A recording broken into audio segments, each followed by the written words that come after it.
Mark, Long thanks for taking the time. I know. I mustn't talk at the same time, right? Yeah. Thanks for taking the time out to see me. No worries. Okay, and yeah, we've known each other for a while, so yeah, it's good to see you again, man. Yeah, I'm still a novice though. So, with all the stuff that you've been doing since we met like over 20 years ago, now that things have changed in terms of technology, and you know, back in the day we were doing tape, and now more or less everything is digital in terms of media. Tell me a little bit about your day-to-day workflow, yeah, and how you work. Okay, so talking about a shoot or specifically coming back for shoot, all the stuff we shoot now is, as you say, digital. So we're using memory cards in the cameras, which is great. You know, it's fast, very efficient. It's very important that we back stuff up as soon as we get the footage, because it's as easy to lose as it is to acquire. So first thing we do, memory cards out of the camera, straight onto a hard disk where we have a preset project with a number of folders in, where we've got a folder for media, and we're quite keen on managing how the files are stored, perhaps for each camera or each day, or however the project pans out. So it's clear from whoever picks up the edit, you know, that it's obvious where stuff is. Yeah. So we're copying from a memory card onto a hard disk. Next thing is we duplicate that project on the hard disk onto a server we've got upstairs. So we have a duplicate copy in the building. Yeah. So effectively we've got 3 copies immediately. Yeah. Or by the time that process is done. And just carrying on for that without saying too much, but the project on the server is also it's the whole project, not just the media, and it's backed up frequently. Every day we work on it, maybe before we start, maybe we finish, maybe periodically through the day. Yeah.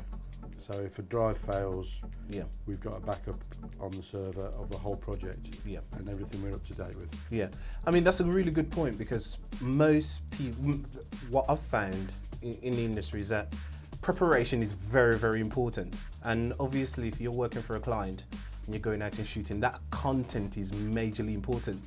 And it's amazing still now that a lot of people are still putting it on their main server, on their main drive, and not backing it up, you know, and that drive can have a failure. But also I think organisation is also key to all of it as well. Well, I'll add to that actually. I would say a drive, it's not if it has a failure, it's when it has a failure. Hard drives fail. Absolutely. They will eventually fail. Yeah. And you've got to make sure that when it fails, you've got your media somewhere else. Yep, totally agree.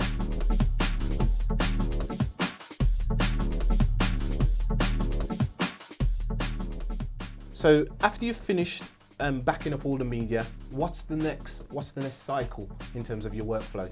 Where do you go from there? We shoot in 4K now. Yeah.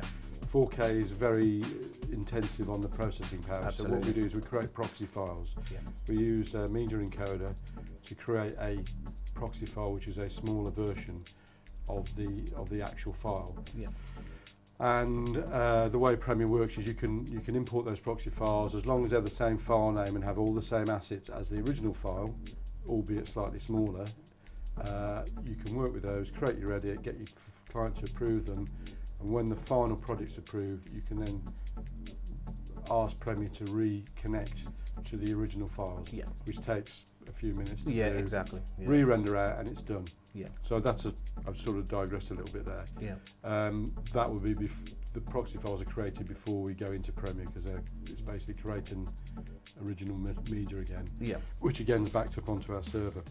We'll import all the media into Adobe Premiere. That's our main editing suite, and we'll structure the project so again it's clear where things are. This is so that another editor can pick things up, and it's not, you know, one person working on it. You could pick it up and it'll be obvious where things are. Audio can be an issue. One of our cameras, for some reason, when you import audio, it thinks the files are stereo. Right. And we don't really want to work with stereo files when we're taking sound from a camera, you know, narrative sound like now. We're better off with 2 mono files that we can manage individually. Yep. Generally, the only stereo files are music. Yep. So we've set our Premiere preferences up so everything comes in mono. Right. Okay. And we just change the music file to stereo. Yep. Before we put it on the timeline. Excellent. So that deals with the sound. Now, obviously, the image coming from the camera is normally raw in terms of the visual quality. So once the edit is finished on the timeline, client comes in and now have a look at it. What's then your next process in terms of finishing before you actually deliver it to the client?